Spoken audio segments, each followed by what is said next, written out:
Hello there and welcome to this American Civil War Epic Battle Report. Today I'm playing Scenario 5 from the booklet that you get with the starter set from Warlord Games. It's entitled Gettysburg Day 2, but this is actually the Culp's Hill part of the line. So this is part of the right wing of the Union defensive line on Day 2 of the Gettysburg battle, part of the famous Fishhook defensive line. And this is General Green, so this is Green's brigade that's already set up in a defensive position on Culp's Hill. Now, Green was actually one of the oldest generals on the field, but also a very skilled engineer, so he spent his time wisely erecting a barricade around Culp's Hill, which is made up from logs and rocks and stones and mud, etc. So I've represented this by this defensive line here. And his brigade is already deployed in a defensive line. So he's got a regiment there. He's got a large regiment here. Two small regiments down here. And then he's got another regiment on this side here as well. So, and there he is, ready to give out his orders. So Green's already deployed. So in terms of the scenario itself, Culp's Hill is surrounded by woods, which are represented by the trees, obviously. So this is classed as light woods for the purpose of the scenario. So what that means is it's basically rough ground. So the Confederates who will be attacking is going to be half movement, and also visibility is reduced down to 12 centimetres. And also firing wise as well, there's a penalty for shooting into the through the trees, so there won't be clear targets as well. The barricade itself offers some defensive bonuses for the Union. Once the Confederates hit the line, the Union will have some reinforcements coming on from this side here, but they can't come on until the Confederates get onto the line itself. It's going to be quite a tough scenario, I think, because attacking is always going to be tough, particularly when there's a barricade involved, and obviously that's fairly representative of what happened on the day as well. The Confederates didn't break through. The Union held on Culp's Hill, but with heavy casualties. So in terms of victory conditions, standard black powder rules. So basically, one side's got to break the other. So what I'll do next, I'll deploy the Confederates, and then we'll come back and see how the battle lines are shaping up. So the Confederates have now deployed under the command of Major General Edward Johnson, who's down here in the centre here. So on Johnson's right flank, he's got Jones's brigade, which is 5 regiments. In his centre, he's got Williams's brigade, who he's supporting. We've got 5 regiments, but these are all small regiments. And then on his left flank, he's got Stuart's brigade, which again is 5 regiments. One's large at the front and another small one there. And the commander of 12 Corps himself, Major General Henry Slocum for the Union, has turned up, and he's supporting General Green in the centre here at the start of the battle.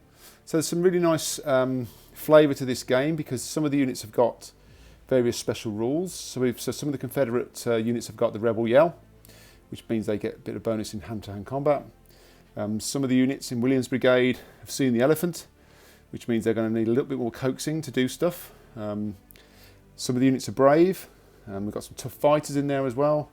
So yeah, it's going to be quite an interesting game in that respect, and I'll call out those special rules as we go through. In terms of command ratings, all of the commanders and brigade commanders and the generals have a command rating of 8, except for Green himself, who is a command rating of 9, which might be handy. Okay, so let's get on to the first turn, which will be for the Confederates. Okay, so that's the end of turn 1 movement for the Confederates. Not a great turn. It's worth mentioning as well that this battle took place in the evening, or it was starting to become into the early evening. So as this game progresses, it will get darker, and the command ratings of the commanders starts to come down. So I'll talk you through that as we get through. We're okay for the first 2 or 3 turns though. So on turn 1, Jones here failed his order, so he's stuck. He didn't get any movement. Williams was more successful. He managed to get 3 moves off for these units here. If you remember, it's rough ground, so they only get half movement. So though it's 3 moves, he only moved up 18 centimetres to this position here. And again on the left flank, Stuart also failed his order, so that brigade's also stuck. I'm playing the commander re-rolls for the generals, so the general gets 1 command re-roll when he's attached to a brigade. So Johnson has committed himself to the left flank here to support Stuart for the next turn. Okay, now because Williams' brigade moved more than once, they can't shoot. That's an American Civil War rule. You can only move once if you want to shoot, so they can't shoot. And because because of the light woods as well, visibility is limited to 12 centimetres. So although these could shoot, they're in range, they can't see. So yeah, that's the end of turn 1 for Confederates. So we'll move over to turn 1 for the Union. So that's the end of movement on turn 1 for the Union. Obviously not a lot happened because they're holding a defensive shape, but Green did decide to shuffle his units a little bit. So this regiment here moved down the hill towards the left flank here just to try and start covering off this advance there. There's a big gap here. And then in the centre, then he just covered, using the large unit, he just moved them more centrally just to give them more coverage there. And these this regiment here didn't move. So there will be some shooting because these are in range and also within 12 centimetres, so they are going to be able to shoot. So we'll come back for turn 1 shooting. Okay, so starting with this large unit in the centre, and because they're a large unit, they get 4 shooting dice. But they're shooting at this unit down here, who are still in the woods, so they're going to be -1 to hit because they're not a clear target. So normally hitting on 4s, they'll be hitting on 5s. So it's 4 dice hitting on 5s. So that is 1 hit. Now because they're in woods, they are in cover, so that means normally saving on a 4 becomes a 3 because they get +1. No, that's still a casualty, so they take 1 casualty. Okay, and then we'll move across to the centre units. Okay, so this unit here, this small unit's going to be firing through at that regiment there. Now, because they're a small unit, they get 2 shooting dice, and again, those guys are in the woods, so it's a -1 to hit. So again, 2 dice hitting on 5s. That is 1 hit and a disorder. And again, they get a +1 to their save for cover, so 3s, which they make. But they are disordered, so I've just put a disorder marker on there. Okay, that's the end of the shooting for this turn for the Union. So not too bad, 1 casualty and a bit of disorder on that unit there. So over to Confederates, turn 2.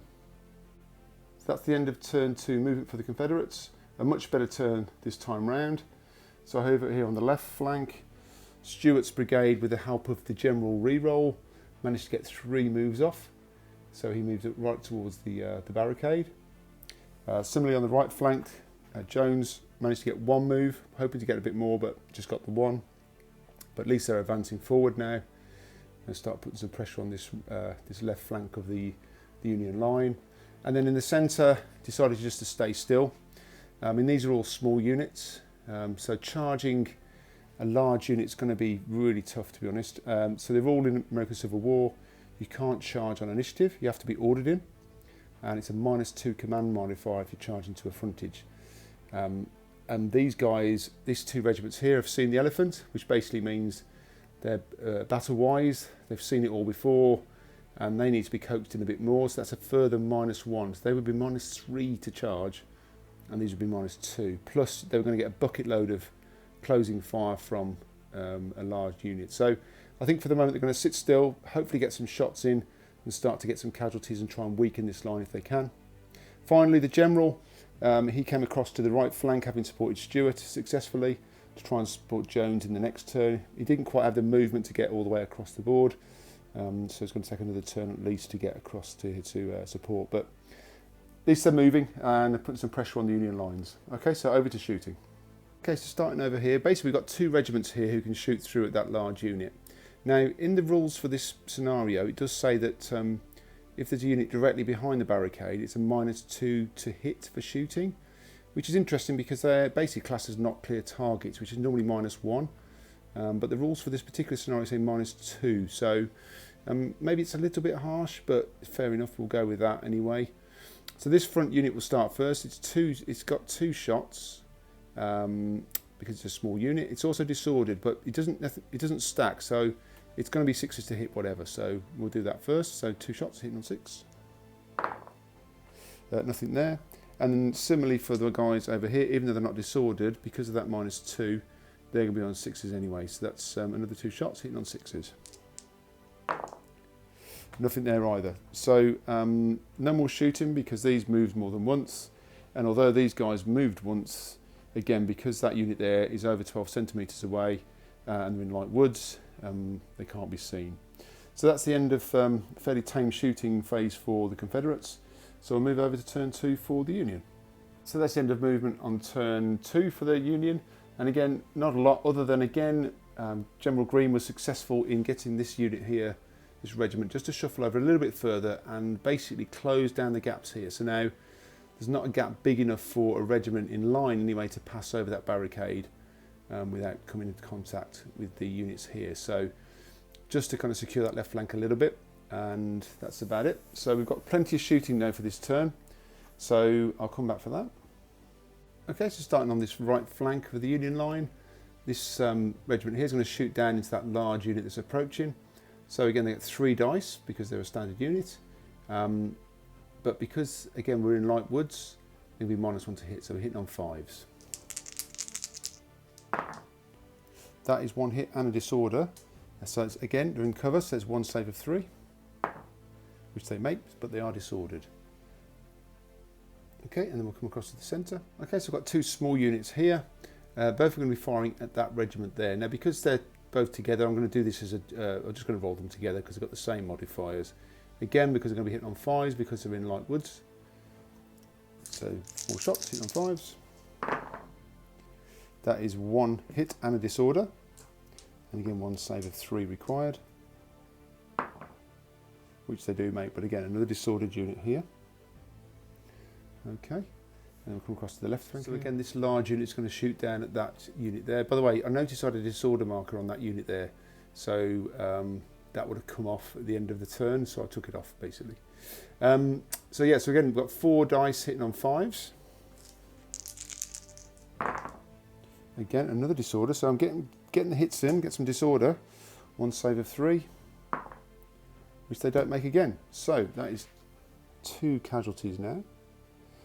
They are disordered, and because they're a small unit, they only have a stamina of 2, so they are now shaken. So that's our first shaken regiment for the Confederates. Some withering fire coming down from the Union lines there. Okay, and over here, again, these are out of range. Well, sorry, they're in range, but because they're over 12 centimetres, they can't see those Confederates. They can hear them coming, but they can't shoot. Okay, so that's the end of the turn shooting. So over to turn 3 for the Confederates. Okay, so that's the end of movement on turn 3 for the Confederates. I think General Johnson realises he's got to start getting things moving and try and get some pressure onto the barricade and the Union lines. But it's not easy in these woods. It's really hampering movement. So on this right flank here, Brigadier Jones managed to get get 3 of his regiments into an assault column formations. You can see there's a gap there. He's not going to get through there in line. So looking at trying to get through over that barrier in assault column. His other 2 regiments, for his order for those, he was to try and move forward, but they blundered. But fortunately for them, it was a charge blunder. They rolled a 6, so and they just moved forward 1 move. So in the end, it wasn't too bad. It could have been a lot worse. And then the general himself, Johnson, has come over to support his brigade commander because I think this flank now needs exploiting a bit. So he's come to support there. In the centre, Williams Brigade, again, just engaged here in this firefight with the large regiment there. He managed to get another one of his small regiments to move over into kind of extend his line, so he's got more firepower going in there now. And then he also managed to rally off 1 casualty off that centre unit, so he got removed their shaken token, so that's good. And on the left flank here, I think Stuart's just trying to exploit a little bit further to his left as well, but again, this forest still, these trees are really hampering his movement, so they didn't move very far, these back 2 regiments. He's got 2 disordered regiments there as well, so they're just kind of stuck waiting to engage in the firefight again as well. So that's the end of movement on turn 3, so over to shooting. So starting on the right flank of the Confederate line, this forward unit here is just within 12 centimetres of that Union regiment there. So again, because of the barricade, it's a -2, so these are hitting on 6s. 3 shots, hitting on 6. That stuff in there. Okay, so we'll move across the line. So in the centre here, we've got these 3 small units that are going to be shooting up into the large unit there. They're all hitting on 6s. I mean, even though they're disordered, because of the -2, it doesn't stack. You know, maximum is a 6 anyway, so they're all 6s. So I've got 2 shots per regiment. So that's 6 shots hitting on 6s. There's 1. Let's see if they can make a save, because of the barricade, it's going to be just need a 3, which they do make. So, but they are disordered as well, so that's a start. So at least it reduces their firepower potential a little bit. Okay, so over to the left flank. So we've got this regiment at the front here, going to shoot across the barrier again. Doesn't matter about the disorder, so hitting on 6s, the 3 shots. Nothing there. And then for this regiment here, because it's a large unit, they're getting 4 shots, again on 6s. There is 1. So let's see if the guys can make a save. And a 3. No, so actually that is a disorder and also 1 casualty on that unit. So a little bit of success on this left flank for the Confederate lines. Okay, so we'll take off the disorder here. So this one comes off now. This one comes off and this one comes off. Okay, so that's the end of turn 3 for the Confederates. So we'll move across to turn 3 for the Union. Okay, so that's the end of movement on turn 3 for the Union. As you can see, nothing's moved. They're just basically defending the barrier. Just thought I'd update that that green tried to get this left regiment to just tuck in a bit further to this side to try and counter this obvious threat from the Confederates here, but due to the command distance between him and that regiment, he failed his order despite having Slocum in tow for the re-roll. So straight over to shooting. So starting on this left flank here, this unit here will fire across at the lead unit there. Again, they are in the woods, so they are not clear targets. So it's 3 shots hitting on 5s. That's 1 hit and a disorder, and then 1 save of 3 again because they're getting cover for being in the forest. No, so that's a casualty on that front unit and a disorder. Okay, so we'll come across to the centre. So again, this large unit's going to shoot down into that centre regiment that is already got a casualty. So because they're disordered and they're still in the woods, that's -1 for being disordered, -1 for being not a clear target. So that's 6s, so that's 4 shots hitting on 6. No, nothing there at all. So we'll come across to the other part of the centre. Again, both of these 2 small units are going to fire into that front unit there. So it's 4 shots, 2 for each, hitting on 5s. That is again 1 hit and disorder, and 1 save of 3 required. But no, so that is a casualty. So despite all the trees, they are picking up casualties and a disorder marker there. And then we'll come across to the right flank. So this unit continues its firefight with that large unit there. So again, they're disordered, so that's -1, and they're also not a clear target, still in the woods, so that's -2, so 6s. No, nothing there. Okay, so that's the end of shooting for the Union. So a little bit of damage coming across, not a huge amount. We'll take this disorder off, and we'll take that one off as well. Okay, so we're over to turn 4 for the Confederates, and in turn 4, it's getting a little bit darker. So the command ratings will drop by 1 for turn 4 as the evening starts to set in across the battlefield. Okay, so that's the end of a pretty successful turn 4 movement phase for the Confederates. Despite having the command ratings reduced by 1 because of the failing light. On this right flank here, thanks to the general re-roll from Johnson, Jones managed to get 3 of his regiments, well, 1 of his regiment to burst through across the barricade in that assault column, the other 2 following up. These are obviously just staying here at the moment with that unit there being disordered. In the centre, Williams again tried to be adventurous and charged across with this small unit here, and they managed to get into contact with that unit there, so they've successfully charged in. They did receive closing fire and they were disordered as part of that. It's a little bit reckless because of the advantages that the Union get on the barricade, but the light is fading. They've got to get on with this. They've got to try and break through this right flank of the Union line. So yeah, and on the left flank, Williams managed to swing 2 regiments around onto the barricade as well. So they didn't have enough movement to cross it, but they're on there now. So some real interesting part of the battle now. We've got some Confederate units across the barricade, on the barricade. We've got some hand-to-hand combat as well this turn. But let's go over to shooting for the Confederates. So starting on this right flank here, so this front unit will fire across into them, and that's again because of the disorder and the barrier. The barricade, they're on 6s, so 3 shots hitting on 6. There it is, there's 1 hit. It's a 3 to save, which they do make, but they are disordered. So again, this bit there. These can't shoot, so over to the centre. So the centre here, we've got these 2 units that can shoot through, plus this unit is now freed up to shoot up there as well. They're just in range. So they're all hitting on 6s still, so it's 6. I might as well combine their shooting, so they're all small units with 2 shots, so that's 6 shots hitting on 6. Despite that, no hits. Okay, so then we'll move across to the other part of the centre. So over here, we've got this unit at the front here that is disordered, but they're shooting across the barrier anyway, so that's 6s, that's 3 shots on 6. No, and then the final shooting we've got is over here. We've got this large unit here shooting across the barrier, so again that's 6s, so about 4 shots. Nothing there either. Okay, so not a lot going on the shooting again. This barricade is proving quite tough to crack for musketry fire anyway, but we have got one hand-to-hand combat, so let's go over to that. Okay, so over to this combat here.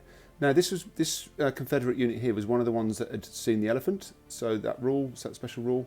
So this was quite a miracle they actually got into combat anyway, because it was you get basically a -2 command modifier for trying to charge anyway, because of general American Civil War rules. They get another -1 for charging or being ordered to an enemy within 12 centimetres, which they were, and which gets a further -1 if they're behind a barricade or in a building, etc. So it's actually whopping -4 command roll. However, he did roll a 3, so he managed to get what he needed to get them in. So a bit of a miracle. But anyway, okay, so over to fighting. So both of these have got 4 hand-to-hand combat dice. Now the Confederates charged in, so they get a +1 to their roll, making it 3. But because they're disordered, that's a -1, so they're back to 4. And the Union are on a 4 because they're just behind the barrier. Okay, so we'll do the Confederates first. So 4 on 4. So that is 2 hits. And so the Union got 4 on 4 as well, and they get 2 hits as well. Now that's 6. There's no disorder in hand-to-hand combat. It's only in shooting, so that's just 2 hits. Now the saves are 4 now. The trees don't count, so that's 2 saves of 4 for the Confederates, which they make, so no casualties for the Confederates. And because the Union are behind a barrier, in the first round of combat they still receive a morale bonus, so they're actually saving on 3s. But they do get 1 casualty. So the way this works is the Confederates basically have won the combat because it's 1 casualty on the Union force. However, the Union do get a +2 combat result modifier for being behind the barrier. So actually the final result is actually 2-1 to the Union. So the Union actually won that fight despite taking a casualty. So I'll put the casualty on there. So unfortunately the Confederates will be testing morale because of that win for the Union. So let's just do that now. So it's 2 dice. They get a -1 for being disordered, and they need to roll high. So that is an 8. 8 becomes a 7, and a 7 is okay. So the 7 means they're going to remain in combat for the next turn. Okay, so let's just remove some of this disorder. So this one comes off. Because they're still in combat, the disorder stays on that unit. They can't recover from disorder, and there's 1 disorder over here to come off as well. Okay, so that's end of turn 4 for the Confederates. They've made that breakthrough, but let's see what the Union can do in response, because now that they've breached the barrier, or the barricade, the Union can now start to bring on some reinforcements. So let's see how that goes. Apologies, I have forgotten about supporting units in that combat.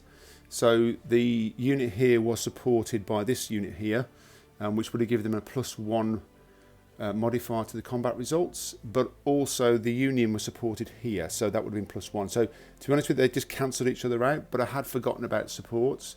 So it wouldn't have made a difference to the result of the combat, but I will remember for next time, as they can be important.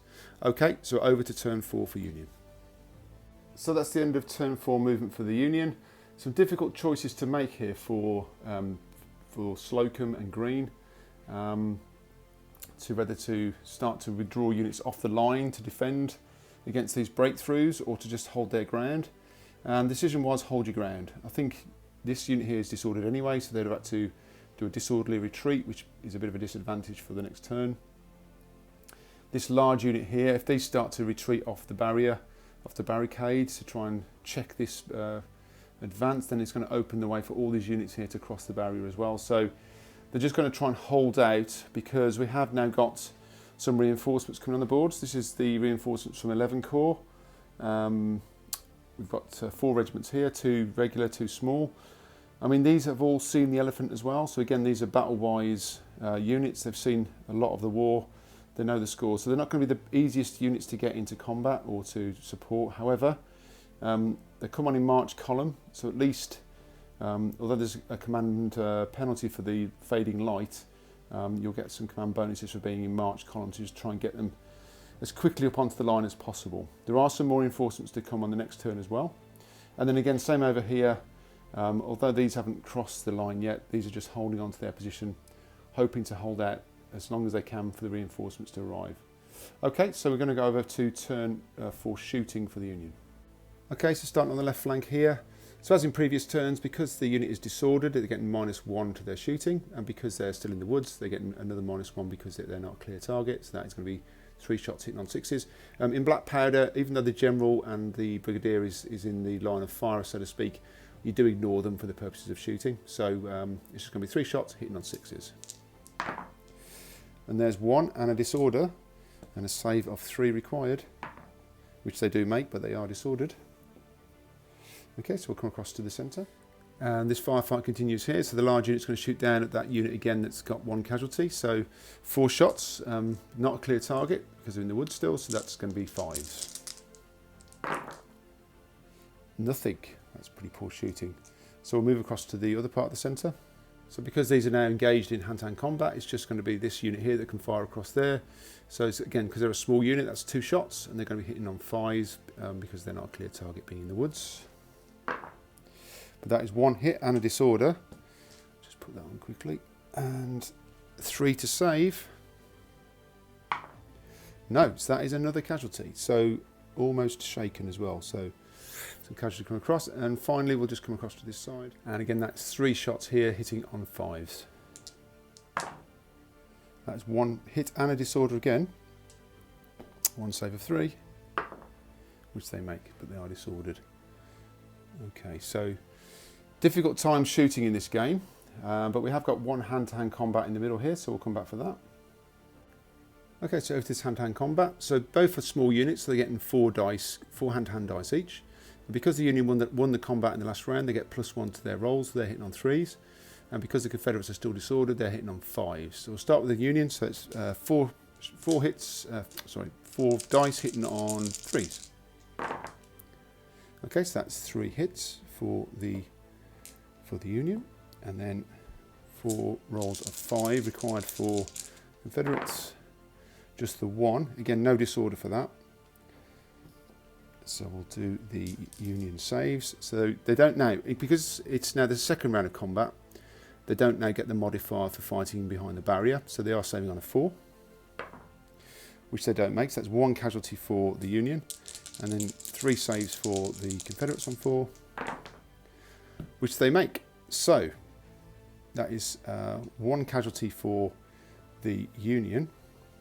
Now again, let's get the supports right, this one. So at the moment, the Confederates are winning 1-0, but these get +2 for the barrier. So that's 2-1, 3-1, and then 3-2.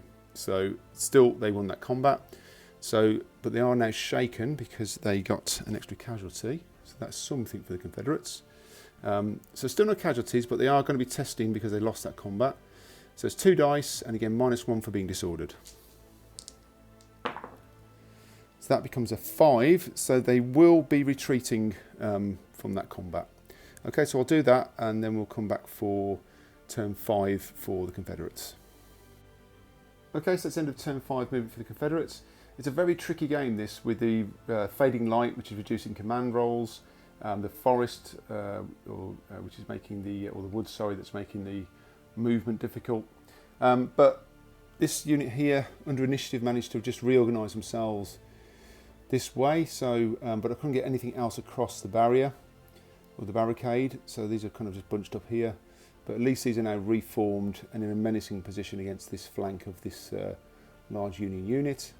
And across this side here, Williams managed to get one of his regiments again across the barricade there, using initiative because they were within initiative range, but also in proximity, which basically means you can only really move forward and backwards, which they did. So, so that's the end of movement. So we're going to come over to some firing. Hopefully the Confederates can start to get some casualties across into Green's brigade, because these reinforcements are now arriving. Let's see how we get on.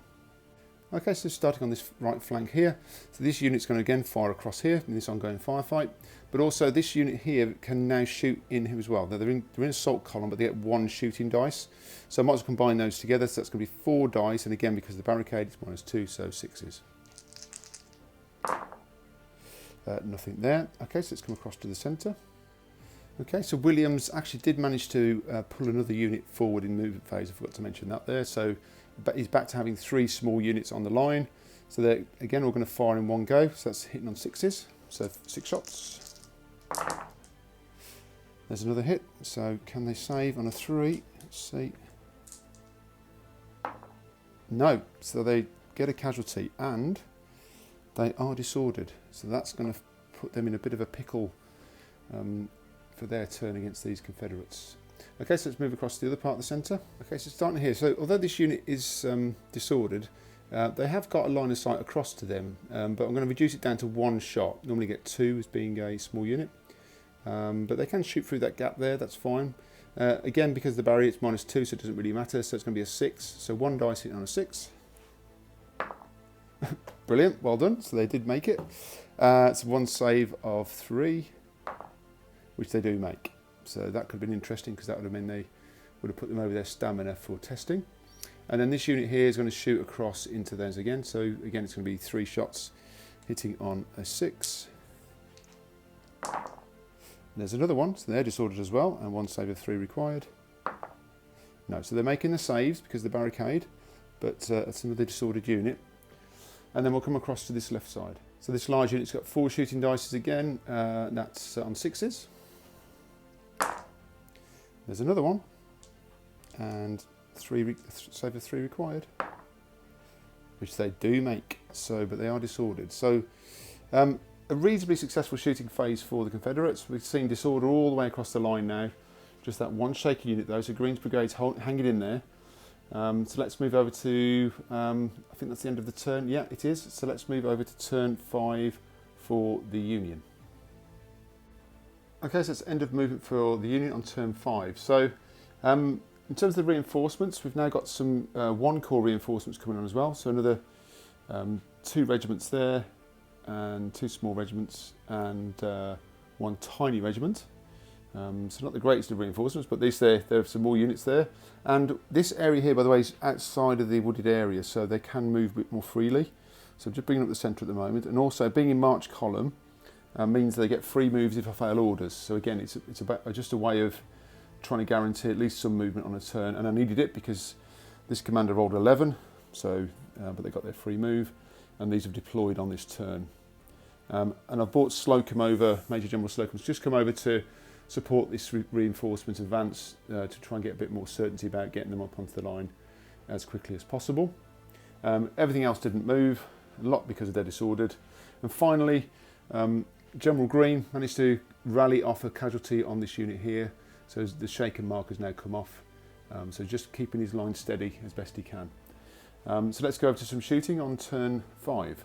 Just starting on this left flank, and also just a quick note, you'll probably note that the disorder has come off the Confederate lines. I don't always film that, but basically at the end of a turn I am removing disorder off the units where required. So back to here, so we've got again 3 shots, and they're going to be hitting on the 5s because of the woods. That is 2 solid hits and a disorder. 2 saves of 3 required. That is 2 saves though, but they are disordered.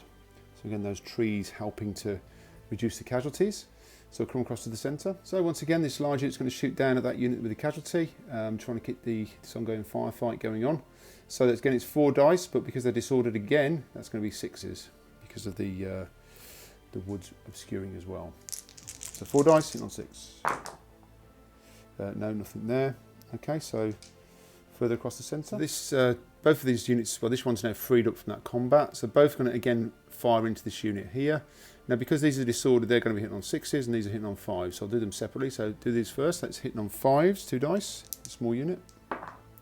That is 1 hit, and then for the other unit, which is 2 dice but on 6s.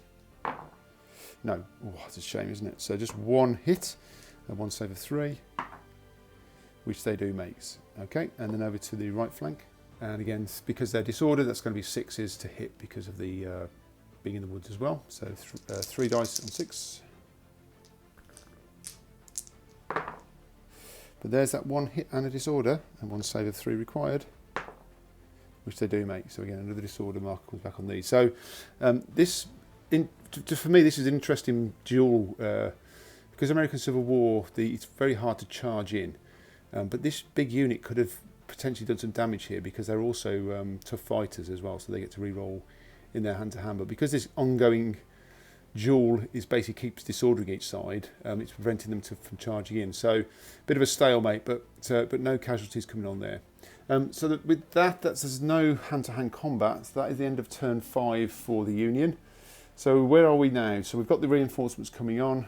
The line is holding, albeit it has been breached at a couple of points, albeit the Confederates have yet to exploit that position. So, but as we move into turn 6, it's getting darker again. So the evening is creeping in, and it's another -1 command modifier. So making orders is going to be very difficult. So unless the Confederates can do something in the next couple of turns, I think this game is going to finish with the Union hanging on to Culp's Hill. But let's see how we go on in turn 6 for the Confederates. Okay, so that's the end of turn 6 movement for the Confederates. So on this right flank here, Jones's brigade is really now exploiting this gap. So this unit that broke through last turn is now turned, and he managed to get a charge off. So even though he's on command rating of 6 now, he managed to roll a 3, so that was enough to get them to charge in. And then this other unit managed to get across the barricade on initiative move. And again, these guys moved up on initiative 2 because they're all within 12 centimetres of this unit here. So using that to their advantage. These are obviously disordered, so just stayed still supported there. And then over in the centre, Williams tried to take advantage of the fact that these are now been contacted, so they can't shoot at them now because they're now in combat effectively. And so we tried to charge some of these units in. Now these ones over here have seen the elephant, so they're going to be a nightmare to try and charge. So we left them alone. Tried here, this one failed, and then this one blundered, but rolled a 6 for a charge, and then rolled a 6 for 3 moves. However, he then failed his passage of lines check, which is a American Civil War rule where you have to roll above the morale value of the unit you're passing through if you're within 24 centimetres of that regiment, which they failed. So despite charging, they got stuck once they tried to pass through the lines there. And then on the left flank, these just stayed where they are. And again, this unit is now, he managed to, this is Stuart, so he managed to order this brigade into line, and this other one passed over here as well. So Confederates have definitely broken through now to the defences of Culp's Hill. Let's see if they can do any damage in both the shooting phase and hand-to-hand combat. So over to shooting next. So starting down here on this right flank, so this unit will continue to fire across at this regiment here. So because of the barrier, they're hitting on 6s, the 3 shots. Nothing there. Okay, cross to the centre.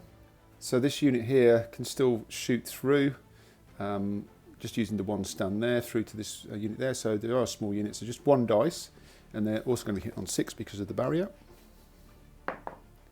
which they don't make. And then this unit in the middle with across there, that's 3 shots hitting on 6s. There it is, 1 hit and a disorder, 1 save of 3 required, which they don't make, so there's a casualty, and also a disorder. And then we'll come across to the left flank. So to this large unit with 4 dice, again hitting on 6s. There's 1 hit and a disorder, and a save of 3 required. No, so that is a casualty and a disorder. Okay, and then we'll go over to the left flank here. Okay, so this unit can fire down the line there. Now, because the way they're positioned, they're going to get what's called enfilading fire. So basically, because they're on the side here, they can fire and get enfilading, which basically means they get to re-roll missed shots. Now again, they're normally hitting on 4s, but because we're still in the wooded area, there's still not a clear target, but it's only -1 now because they're not affected by the barrier. So that's going to be 3 shots hitting on 5s, but re-rolling missed shots. So that's 1 hit and a disorder, and then 2 re-rolls. That's 2, so there's advantage there. So that's 2 hits, 1 disorder, so 2 saves of 3, which they do make, but they are they're already disordered. Sorry, they were already disordered, so that didn't really matter. But anyway, so I think that's the end of shooting. Yep. So we'll move over to the hand-to-hand combat. Okay, so with this combat, there's a little bit to explain here. So first of all, when these charged in, because they charged to a flank, the Union did not get any closing fire. You only get closing fire to the frontal attack, so there's no closing fire on them.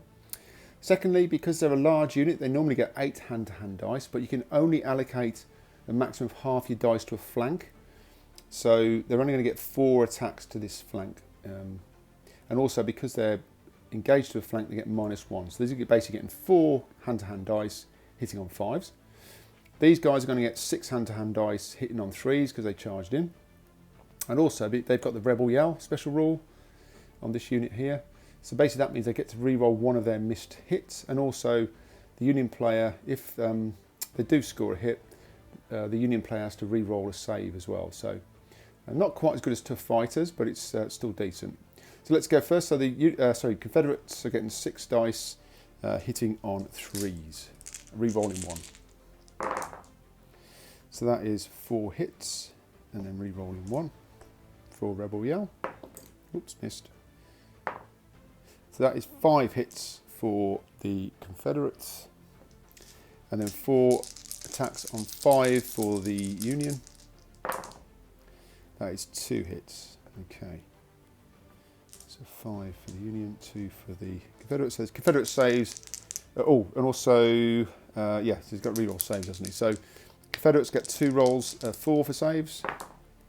No, that is 2 casualties. And then 5 saves for... Okay, so he saved 3, but because of Rebel Yell, he's got to re-roll 1 of those saves, which it doesn't make. So actually it's 3 casualties for the Union, 2 casualties for the Confederates. So that's 3-2 to the Confederates, and also the Confederates are supported here. The Union are not supported. So yeah, so that's that unit. So the Confederates won basically. So let's just allocate those casualties first. So 2 casualties onto this unit here. There, and they got 3 casualties, which brings them up to 4, which means they're also shaken. Okay, so because they lost the combat, they will be testing, but there's no disorder. So yes, it's just 2 dice and just roll as high as they can. That's a 6, so they will be retiring and will be disordered. So I'll do that now. So just a quick end of turn summary for turn 6 for the Confederates. So this Union regiment moved back off the line following their defeat, but then the Confederate regiment and did basically a follow-up advance, which you can do. You can retire on advance on a retiring unit basically, which they did. So they're back in combat, ready for the next turn. So yeah, the Confederates have definitely got a foothold now on Culp's Hill. They've broken through down on this right flank. They've pushed this large unit off the barricade. The centre's now under pressure as well, as is the Union right flank as well. So yeah, the Confederates are doing well, but they've not broken Green's brigade yet, and the reinforcements are on their way. It's getting darker. They've got to move quickly. So let's move on to turn 6 for the Union. Okay, so that's the end of turn 6 movement for the Union. So on this left flank here, this regiment here just reorganised themselves following this breakthrough here. So they've given up some of their advantage of the barricade, but they didn't want to be charging to their flank like their comrades over here who are still stuck in combat. So the left flank is definitely in a bit of trouble. The centre just stayed where they are. We've got a couple of disordered units, so they couldn't move anyway. And then the reinforcements from 11 Corps. So that all the commanders are down to command rating 6 now, apart from Green, he's on 7. So very difficult to get these moving. Luckily, they're still in column of march. So they do get a free move because this brigade commander failed 2 orders because he had Slocum in command base with him at the time, but failed his command re-roll as well. But they get the 1 free move for being in column of march. So just trying to move over to this right flank. And similar for these guys here, just trying to come over to the left flank, and again, ended up just doing a free move as they're in march column. So yeah, desperate times a little bit for the Union. Desperately trying to get 1 corps and 11 corps reinforcements onto the front line. But it's getting late now. Culp's Hill is under threat now from the Confederate breakthrough. So let's see what the Union can do in shooting and hand-to-hand. So starting on this left flank here, these are going to get 3 shots into the side of this regiment here. Now again, because they're shooting down the side, they are getting enfilading fire, so they get to re-roll their missed shots. But we're still in the forest, in the wooded area, so it's going to be still 3 shots hitting on 5s because they're not clear targets. But I'm getting to re-roll my dice. Good job too. Not much better, just 1 hit, and again, save of 3 required, which they make, so not much going on there. So we'll just head over to the centre. This firefight's going to continue, so we're starting with this small regiment on the left. It's going to fire into that unit there. We'll see if we can get them to get shaken. They only need 1 more casualty to become shaken. So again, 2 dice hitting on 5s. Wow, 2 6s. So that's good shooting and a disorder. 2 saves of 3 required. No, that's 2 casualties. That's an excellent round of musketry from the Union. So we'll just put them up to 4, which does mean they are shaken and they're disordered. And because they've won over their stamina, they will be testing for morale at the end of the shooting phase. But we'll also do this unit here, so they're still disordered, so that's another 2 shots, but on 6s this time. They could do with those shots from last time. Nope, so that is the end of that particular fight. So I'll just do the shooting on the right side, then we'll come back and do that morale test. So this slugfest continues between these 2 units. So because they're disordered, they're going to be hitting on 6s because they're still not clear targets. So 3 shots. And there it is again. They've done it once more. This is getting a bit silly. So that's another disorder back onto that unit. So 1 save of 3. And they finally put a casualty on them as well. So yeah, after 6 turns, or 4 turns I think of shooting, we finally got another disorder back on, and also their first casualty. But once again, that prevents them from charging next turn, so yeah, that continues. Okay, I think that is the end of the shooting. So yep, that is the end of the shooting. So we'll just quickly do this break test over here for this unit here. So they've got 1 excess casualty, so that means they are -1, and plus their disorders, that's -2. So 2 dice, -2. They want to roll as high as they can.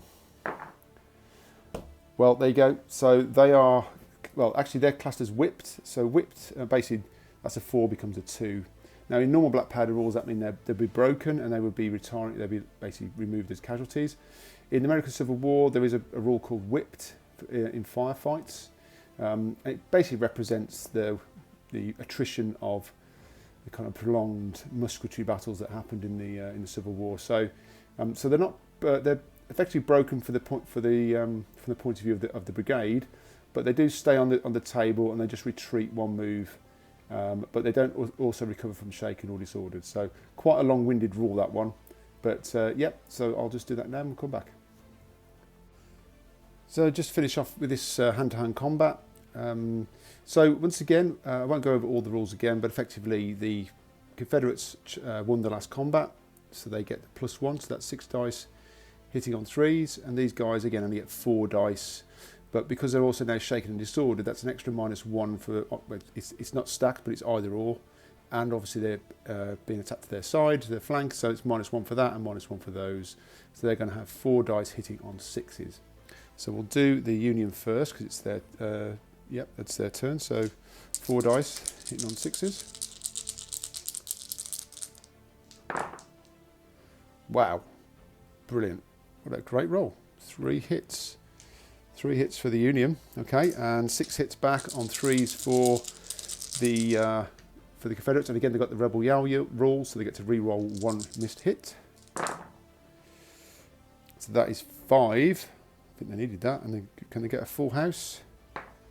No. So 5 hits there for the Confederates. So just get another dice for the Union. And 3 for Confederates. So that's 5 saves of 4. So they make 3. So there's 2 casualties there. They've got to re-roll of these for the rebel yell, which they don't. So that's 3 casualties for the Union, and then 3 saves of 4 for the Confederates. 2 casualties for them. So that's basically 3 casualties for the Union, 2 for the Confederates. So the Confederates won that by 1. There's no supporting units either. So that's, yep, so that's, I didn't add the casualties on. So 3 casualties for the Union, so they're going to be testing -3. And then 2 casualties for the Confederates. Now, I'll only add 1 on because they won the combat, so they are shaken. But they don't have to test because it's not a drawn combat. Okay, so we'll test for these now. So it's going to be 2 dice. Then be -1 for being disordered, and then -3. So that's a total of -4 for the excess casualties. Okay, so 2 dice -4. You need to roll very high now. 4 becomes 4, so they are gone. They are broken. Now, because it's in hand-to-hand combat, they're actually destroyed. So unlike in shooting where a unit would become whipped, they're actually destroyed. So they're gone off the table. So that's the end of that turn 6 for the Union. And at this point, the Confederates have definitely got the upper hand. Green's Brigade is still not broken, so they're still hanging in there.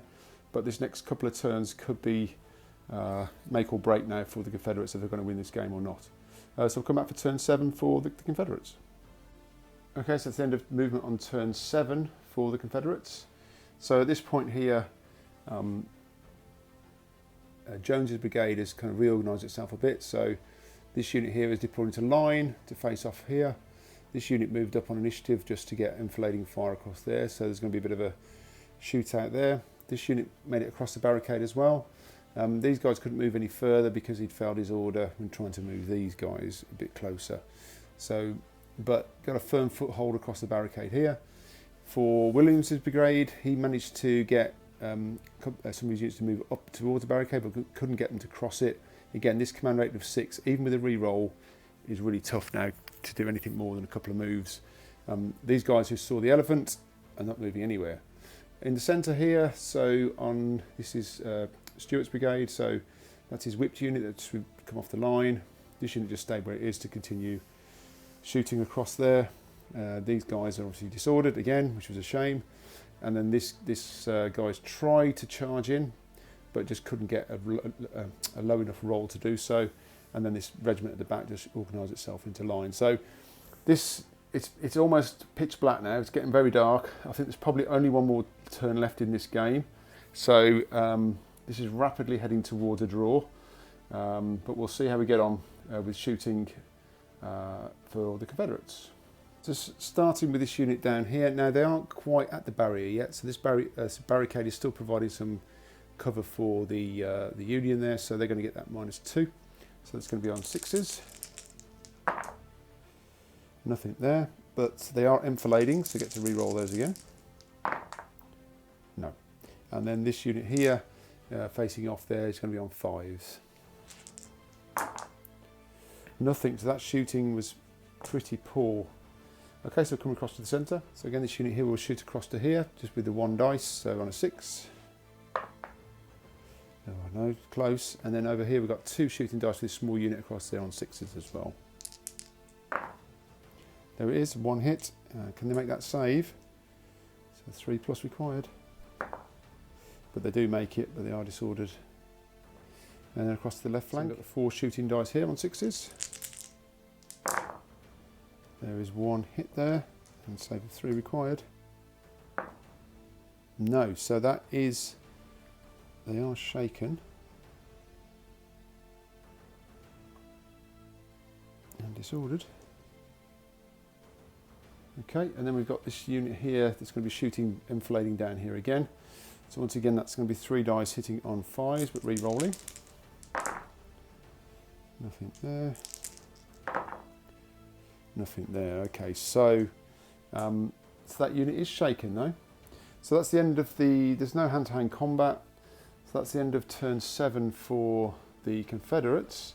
So we'll move over to turn 7 for the Union. So that's the end of turn 7 movement for the Union. Not much movement for Green's brigade, just holding their positions. They're one unit now off being broken as a brigade because they've lost one unit, destroyed, and they've got one unit over here that's shaken. So the Confederates just need to shake or destroy one more unit for that brigade to be broken. But down here, again, because it's dark and the command rolls are so low, the most they managed to do is just basically get themselves into line for both of these brigades here, despite the commander reroll here. So I don't think these reinforcements are going to have much impact on the game, other than basically keeping the Union side from being not broken, because obviously they've got no casualties at all. So, so we'll move over to shooting, but I feel like we've got one more turn to go, and then we'll see what the results look like. So here the Union are shooting across into those Confederates there. So again, because they're still in the woods, it's going to be -1 for not being a clear target. So 3 shots hitting on 5s. Nothing there. We'll come across to the centre. Okay, so over to these 2 small units now. Just a quick rules clarification. Because effectively these are in woods and not clear targets, normally in Black Powder you have to target the closest unit with your shooting, but because they're not clear targets, I can ignore them. So this unit here is going to ignore this unit here and fire across here, because I want to get 2 lots of shooting into there. So, but we are hitting on 5s because they're not clear targets. 2 shots for being small. After all that waffle, nothing. And then this guy's here, and again these are already disordered, so they're going to be hitting on 6s. Nothing. Okay, over to the right flank. So these guys are shaken and disordered, so but effectively it's 6s. So 3 shots hitting on 6s. Well, there's one again. So once again they've disordered that unit and stopped them from charging. Yeah, it's a bit comical in some respects. So 1 save of 3, which they do make. So once again that unit becomes disordered. So I think that's the end of shooting. There's no hand-to-hand combat, so we're going to move rapidly over to turn 8 for the Confederates, and I'm going to say that is going to be the last turn of the game, and let's see what happens. Okay, so that's the Confederate movement on turn 8, the last turn of the game. Tried some interesting things. So over here, Jones's brigade, he tried to get some charges off, but just could not get the first one, so that failed. So they're all kind of stuck where they are. Williams, however, rolled a 3. So managed to get all of his brigade up on, even the guys that had seen the elephant, up onto this peak of Culp's Hill. So the Confederates were well and truly onto this bit of terrain now. And the General Johnson's also joined Williams on the hill there. And on the left-hand side here, again, tried to charge in with this unit here, just could not roll low enough, so they're stuck there. So there's going to be no hand-to-hand in this round, but there is going to be some shooting. Let's see if, by any miracle, they can at least break Green's brigade, who has been stoically holding this line for 8 turns now. So I'll come back for shooting. Okay, so starting down here, so this unit here, again, will shoot across the barricade. It's on 6s, on 3s. 3 guys, sorry, on 6s, nothing. And these guys are on 5s. Well, there it is. There's 2 hits there and a disorder. It's not going to be enough to shake them though, but we'll see what their saves are. Saves of 3. They saved them anyway, but they are disordered. And then we'll come across to the centre. So this small unit's going to fire across the barricade there, so that's going to be 2 shots hitting on 6s. Nothing there. And then this large unit here is going to fire again on 6s, so 4 shots. And there's 1 hit, so they've disordered again. So these are really battering each other. 1 save of 3, which they do make, but again, they are disordered as well. So this has been back and forth all game. And then this regiment here will shoot across an enfilade. So 3 shots hitting on 5s, re-rolling. No, and re-roll. No. So I'm going to have a think, but I think that might be the end of the battle. I'm not sure it's worth doing turn 8 for the Union where we are. So I'll just come back and do a wrap up. Okay guys, that's the end of an epic battle, literally an epic battle between 2 worthy foes. Wow, where do I start? Okay, so I think, I mean, this right flank obviously collapsed in the end, and the Confederates made a late surge onto this part of Culp's Hill. But Green's brigade were never broken, so they lost one unit and they've got one shaken, but they're still not broken. So yeah, so despite all their successes, maybe it's a little bit too little too late, maybe, because obviously the Union have got all their fresh reserves coming up, but it is now basically night time, so there's going to be no fighting in the evening. You know, this centre and right flank of the Union is held. So arguably, yeah, I would call it a bit of I'd say a draw. I don't think the Confederates have done enough to claim a victory, particularly as all these reinforcements are now steaming up towards to support Green's brigade. But what a fantastic battle that was! Loads of action going on all over the place. Some really great duels between certain regiments. These guys down here just blasting away at each other for the whole game, basically. Similar over in the centre here, lots of just shooting back and forth. We've got a regiment that was whipped there. This centre right and right side of the Confederate line, again, battered hard against that large unit that held out for such a long time before breaking, and finally broke through. But yeah, I think that's a great game. Really enjoyed playing that. It's a really nice scenario. The rules are interesting, having those reduced ranges because of the woods. The barricade is very tough to deal with, particularly as the command ratings were dropping. I really like that part of the game, actually. I think it's quite a nice little mechanic where, as it's getting darker, it's harder to move order your troops around, which again is fairly historically accurate. So I think that was quite fun to do that, even though it was an absolute nightmare to try and then do anything really. You are really limited about what you can get done during the battle. But yeah, it's great fun to play. Lots of these small units as well. I quite enjoyed having these on the table for a bit of variety.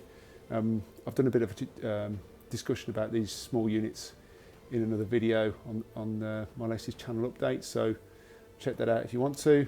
But overall, a really good battle, really enjoyed it, really good scenario, and also it gave me incentive to build some of these barricades which I can use for future battle reports as well. So guys, I hope you enjoyed that. Keep supporting the channel. I'm getting some great feedback, great comments from people.